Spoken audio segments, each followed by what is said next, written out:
more of a mobile guy, so I won't stand behind the microphone. I talk a little too loud as it is. But I feel like I'm at home here at Team Hope. And I just want to say thank you so much to you guys for allowing me to come here and speak today. First of all, I'd just like to say one thing.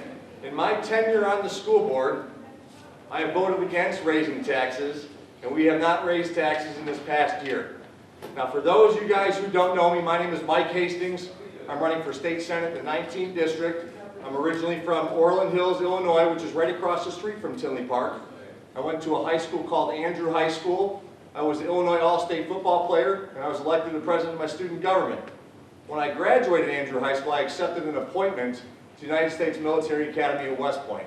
It was there where I learned the values of duty, honor, and country.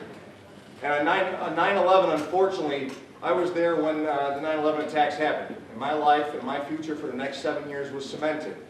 Upon graduation on July 4th, 2006, I deployed to Iraq in support of Operation Iraqi Freedom. I was hand-selected by a 1- and a 2-star general to run their air, ground, and day-to-day operations. I've been on over 300 combat missions that have ranged from the borders of Iran to Syria. I've seen the joys of life. I've seen the horrors of life. But I know this. I know what right looks like. I know how to lead under hostile situations and come up with innovative solutions to the complex problems. And I also know how to lead America's sons and daughters out of battle. That's the first thing. When I was done with the military in 2008, I was recruited by a Fortune 500 company called Johnson & Johnson. I'm sure some of you have heard of it. It's a small company that makes Band-Aids and baby oil. If any of you guys need some, let me know. It was there they recruited me to take over a division where it was failing. We were losing anywhere from $200,000 to $500,000 a year. Within a year and a half, I turned the business around from a $2.8 million company to a $4 million company. I did all that while being elected to the school board for one of the largest school districts in the state of Illinois. Andrew High School, Sandburg High School, and Stagg High School. One of the high schools in which is in Tinley Park, Illinois. It has 9,000 students. It has 900 teachers. It has a bunch of support staff workers that work tirelessly for the kids in our community. I have a direct touch. I see it on a day-to-day basis how important education is to our kids. And I know we have a fellow school board member in the house. And I just want to say thanks for your service because I know it's the toughest volunteer job there is.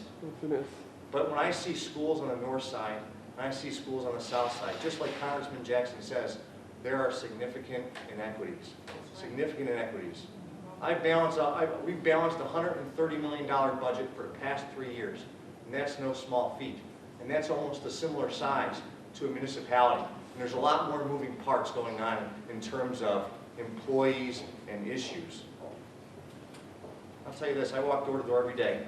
I walk door to door every day from 4 to 7 in the afternoon, and on the weekends from 11 to 7. And I've probably seen half of you guys at your house. I think I've drank coffee with some of you guys. But I know this, the problems that affect Illinois are these. And these are the first 3 problems. The first problem is the fact that our financial position in Illinois is in shambles. It is in shambles.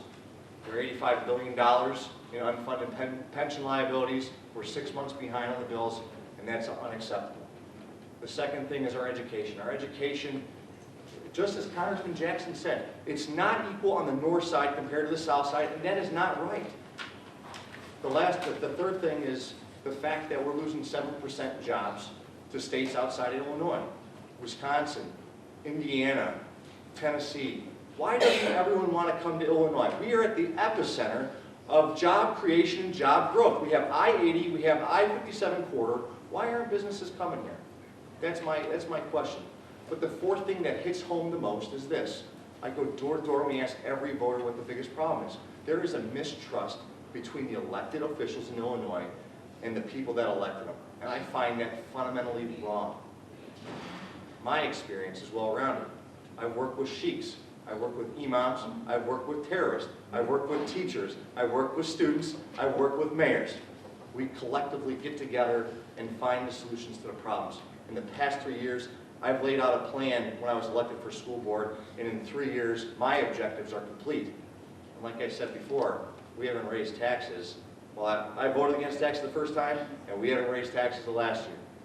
So Illinois needs new leadership, and it needs diverse experience. It doesn't need career politicians who've been there for 24 years. It needs experience that's able to work well with people and that can relate with people on the east side of 57 and the west side of 57, not just primarily focused in two towns. And I'll leave it at that. And I'll open it up to questions. If anyone has any questions, and first of all, let me just tell you this. I believe in being as open as anyone else in the state legislature or state government. I try to take it to the next step. We put our personal cell phone number on the website. You can reach out and call me. And my people aren't going to answer the phone. So when you call me, if it's after 9 o'clock, it better be for a movie or a glass of wine, but I'll still answer the phone. So I'll open it up to questions right now. If anyone has any questions, I'm an open book, and I don't have a problem answering you. And the one thing that my parents taught me is this. You look at the person straight in the eye, and you tell them yes, no, or I can't do it, or give them a straight answer. Don't go and BS the people, because we're tired of that in Illinois. We've been BS for the past 10, 15 years.